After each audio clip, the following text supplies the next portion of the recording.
Hello دوستو، یہ horror story ہمیں انجلی نے ساؤتھ افریقہ سے بھیجی ہے، تو چلیے انہی کی زبانی سنتے ہیں۔ میں ساؤتھ افریقہ ہوتی ہوں اور یقیناً یہ بات آپ سب لوگ جانتے ہوں گے کہ افریقن کنٹریز کالے جادو کے حوالے سے کافی مشہور ہیں۔ آج سے تقریباً 4 سال پہلے کی بات ہے جب میں اپنے ایک بہت اچھے دوست کی برتھ ڈے سیلیبریشن کے لیے اس کے گھر گئی تھی۔ ہم سب نے بہت انجوائے کیا، بہت اچھا ٹائم گزارا۔ وہ جہاں رہتا ہے اس جگہ میں آبادی بہت کم ہے کیونکہ وہ ایک پہاڑی علاقہ ہے۔ اب آدھی رات کا وقت ہو چکا تھا تو میرا ڈرائیور لیو آ گیا مجھے لینے کے لیے۔ میں اپنی گاڑی کی پچھلی سیٹ پر بیٹھی تھی اور ہم اکیلے گئے۔ ہائی وے پر اندھیرا تھا، ہائی وے پر آدھا رستہ اختیار ہی کیا تھا ابھی ہم نے۔ جب ہم قبرستان کے راستے پر پہنچے تو لیو نے ایک چیز نوٹس کی، ایک خاتون جو روڈ کے بیچوں بیچ چل رہی تھی۔ ہم نے سمجھا شاید وہ بہت لمبی ہے۔ جب ہم گاڑی اس کے قریب لے جا رہے تھے تو دیکھا وہ ایک نارمل ہائٹ کی عورت ہے۔ اس کے قریب جب پہنچنے لگے تو لیو نے گاڑی روک کر اس سے کہا کہ تم روڈ کے بیچوں بیچ رات میں کیوں چل رہی ہو؟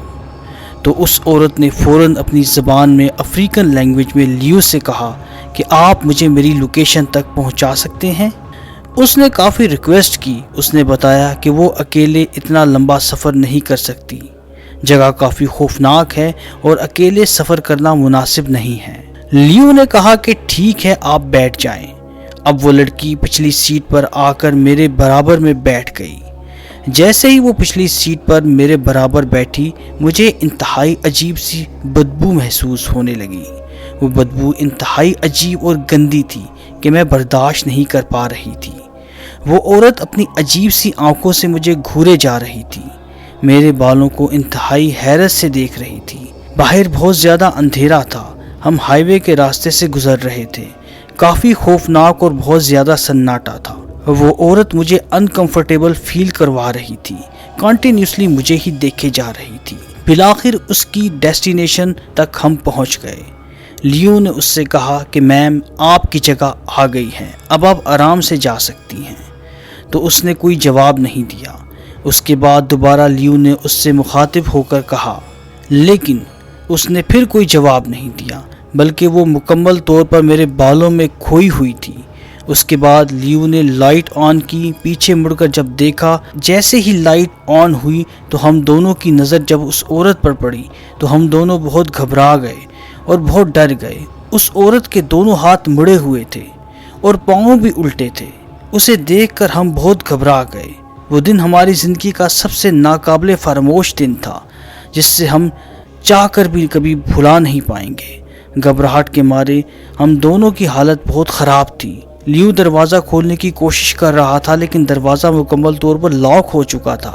لیو نے بہت کوشش کی کہ اس کے باوجود بھی دروازہ نہیں کھلا، بلکہ اس عورت نے اپنے ہاتھ آگے بڑھائے جو کافی لمبے تھے۔ اس نے لیو کی گردن پکڑ لی۔ لیو تکلیف سے رو رہا تھا اور شروع میں جب اس کی نظر پڑی تو اس نے بہت زور کی چیخ بھی ماری۔ مجھے بہت سے مقدس منتر یاد تھے، لیکن نہ جانے اس نے میرے ہاتھوں پر کنٹرول رکھا کہ میں کچھ پڑھ ہی نہیں پا رہی تھی۔ وقت اتنا تیزی سے جا رہا تھا کہ کچھ سمجھ ہی نہیں آ رہا تھا کہ میں کیا کروں۔ ایک دم سے مجھے یاد آیا کہ میری دادی ماں نے مجھے ایک پوتر لاکٹ دیا تھا جو میرے گلے میں پڑا ہوا تھا، اور وہ ایسے ہی بری شکتیوں سے لڑنے کے لیے تھا۔ میں نے وہ لاکٹ اپنے گلے سے نکال کر اس کے سامنے کر دیا۔ جیسے ہی میں نے وہ لاکٹ اس عورت کے قریب کیا، اس نے فوراً لیو کی گردن چھوڑ دی۔ فوری طور پر جیسے ہی اس نے لیو کی گردن چھوڑی، گاڑی کا دروازہ کھلا اور وہ عورت نیچے گر گئی۔ اس کے بعد جتنی جلدی ہو سکتا تھا دروازے بند کر کے لیو نے فوراً سپیڈ کے ساتھ گاڑی وہاں سے بھگائی۔ ہم تب تک نہیں رکے جب تک ہم گھر نہیں پہنچ گئے۔ جب ہم گھر پہنچے تو لیو کو بھی بعد میں میڈیکل ٹریٹمنٹ دی گئی۔ کافی مہینے اس کا علاج چلا۔ میں بہت زیادہ بیمار ہو گئی تھی۔ اس کے بعد گھر والوں کو آگاہ کیا تو میری دادی نے مجھے ایک اور پوتر لاکٹ دیا اور بتایا کہ یہ بھی تمہیں ان شکتیوں سے بچائے گا۔ میرے پتا جی نے مجھے بتایا کہ وہ کوئی شیطانی مخلوق تھی اور بھگوان کی کرپا سے تم بچ گئیں۔ میں اس واقعے کو چاہ کر بھی نہیں بھول سکتی۔ دوستو اس قسم کی مزید ڈرامانی کہانیاں سننے کے لیے ہمارے چینل کو سبسکرائب کیجیے اور ہماری ویڈیوز کو اپنے دوستوں میں شیئر کیجیے۔